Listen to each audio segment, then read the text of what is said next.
歡迎嚟到紐約與你。2026丙午年已經正式殺到啦！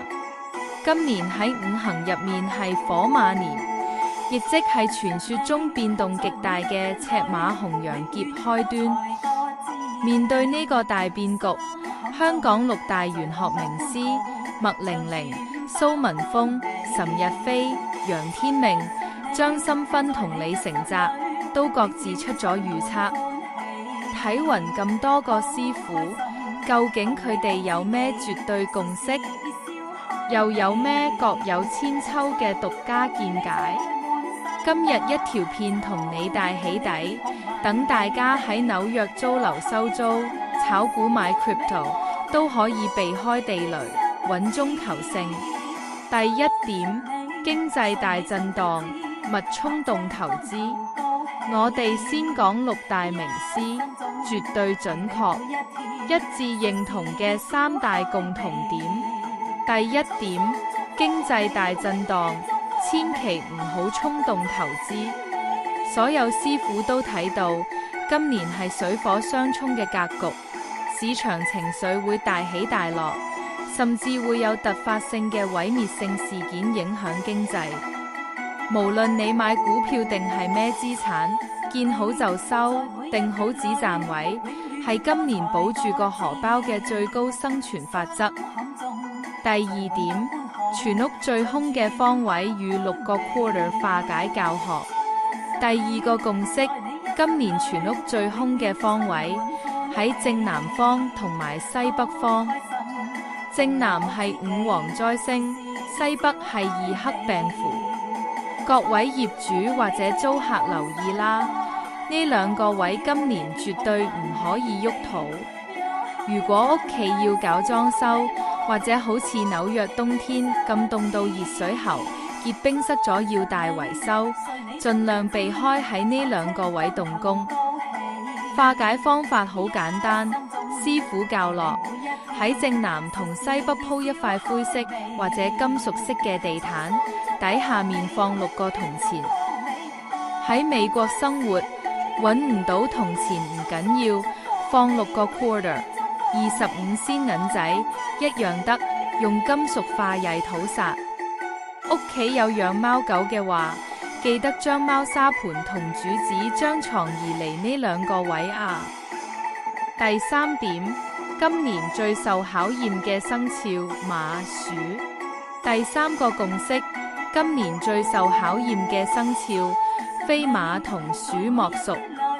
屬馬嘅朋友今年本命年兼刑太歲，情緒容易起伏，轉牛角尖，仲要提防俾金屬利器整傷。而屬鼠嘅朋友就沖太歲，子午相沖，係全年變動最大嘅生肖，容易有突發變動或者破財。化解方法，屬馬嘅朋友可以帶羊形飾物，屬鼠嘅朋友就可以帶虎形飾物。主動花少少錢買啲保值嘢當應咗個破財劫，就安樂晒啦。名師獨家分歧第一點，買科技股定 crypto 避險。楊天命 vs 張心芬。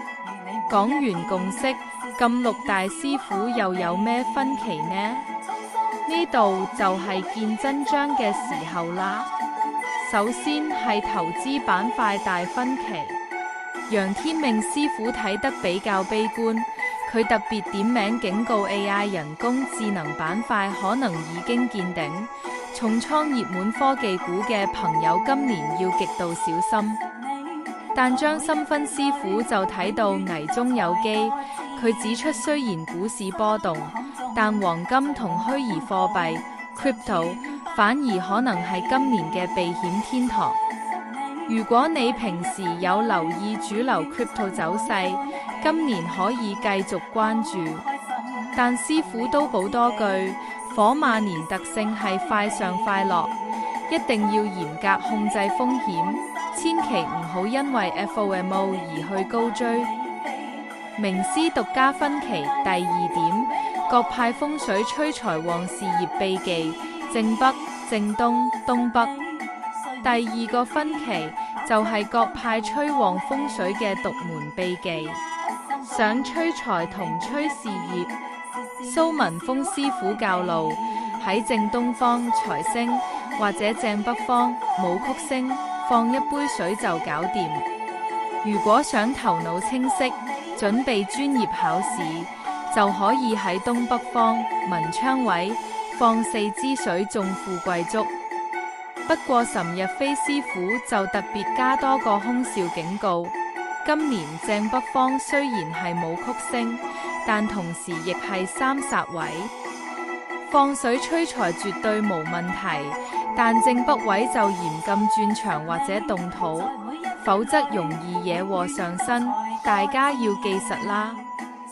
名師獨家分歧第3點，2026邊個生肖最當旺？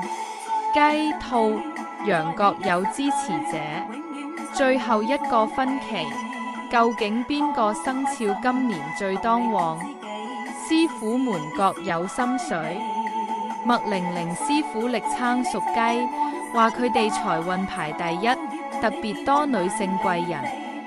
另外屬蛇嘅朋友啱啱過完本命年，今年事業運排第一，有機會升職加薪。李成澤師傅就點名屬兔嘅朋友，話佢哋有福星高照，抽獎運同橫財運係12生肖之中最強。而張心芬師傅就睇好屬羊同屬猴，認為佢哋今年直覺同靈感特別強，投資眼光會特別準。唔知你又係咪被大師點中嘅幸運兒呢？總結與互動，火馬年投資與生活錦囊。總結6大名師嘅睇法：2026丙午火馬年，大環境一定有波動，但只要避開正南同西北嘅煞氣，投資策略上守住利潤，唔好貪心，對身邊人多一份包容，一樣可以平平安安，化險為夷。睇完各大師傅嘅同與不同，你又覺得邊個講法最啱聽？你今年又屬咩生肖呢？歡迎喺下面留言區同大家分享下你今年嘅大計。